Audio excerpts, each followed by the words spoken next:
And here is the Vegan's Almanac for today, the 28th of January, 2025. January 28th is Rattlesnake Day. Rattlesnakes are found in diverse habitats throughout the United States, Mexico, and South America, where they play an important role as predators by controlling small mammal populations and as prey for larger animals. Hence, rattlesnakes are an important part of a balanced ecosystem. Rattlesnakes don't lay eggs. Rather, female rattlesnakes carry and incubate their eggs inside their bodies for roughly 90 days before giving birth to live young. Rattlesnakes never seek humans. Most people who are bitten accidentally stumbled across a rattlesnake or attempted to handle one. According to the Arizona Poison and Drug Information Center, less than 1% of rattlesnake bites result in death. But large numbers of rattlesnakes are killed by humans. Rattlesnake populations in many areas are severely threatened by habitat destruction, poaching, and extermination campaigns. It's the birthday of Dr. Garth Davis, born on this day in 1970.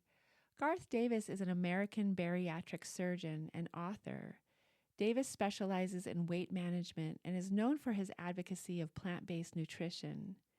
Davis is best known for his book, Proteinaholic, How Our Obsession with Meat is Killing Us and What We Can Do About It, which argues that a high-protein diet of animal source foods causes people to be overweight and more susceptible to certain diseases, such as cancer and diabetes.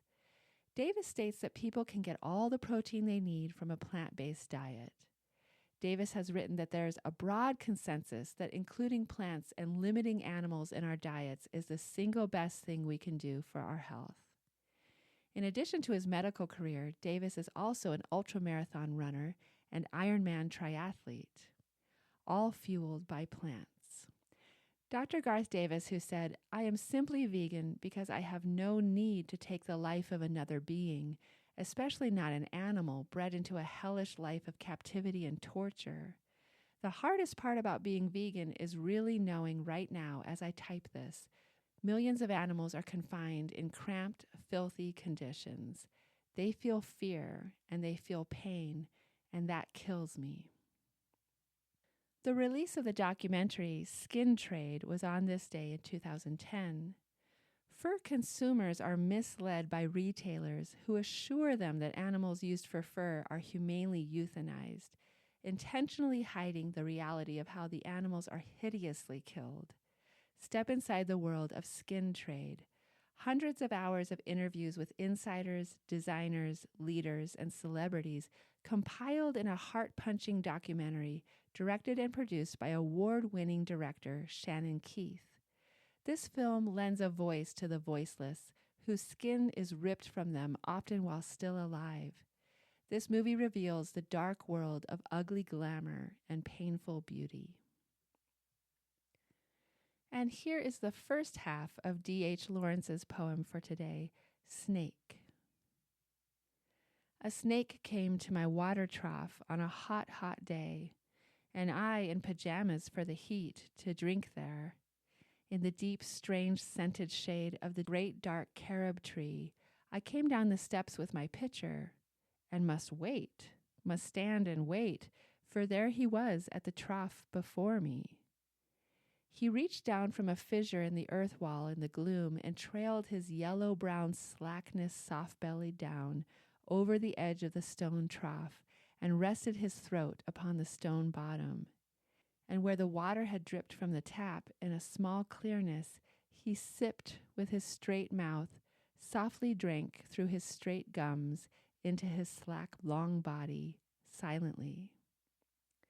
Someone was before me at my water trough, and I, like a second comer, waiting.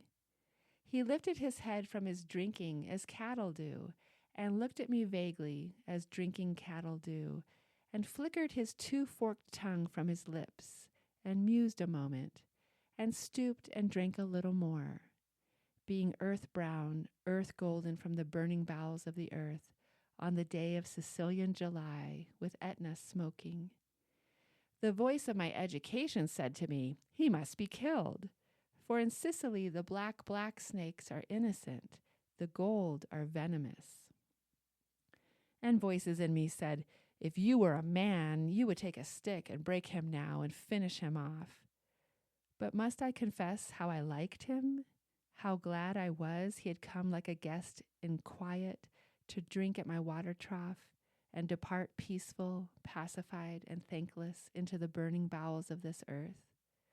Was it cowardice that I dared not kill him? Was it perversity that I longed to talk to him? Was it humility to feel honored? I felt so honored. And yet those voices, if you were not afraid, you would kill him. And truly, I was afraid. I was most afraid, but even so, honored still more, that he should seek my hospitality from out the dark door of the secret earth. A portion of Snake by D.H. Lawrence. This has been the Vegan's Almanac with a reminder that kindness is beautiful.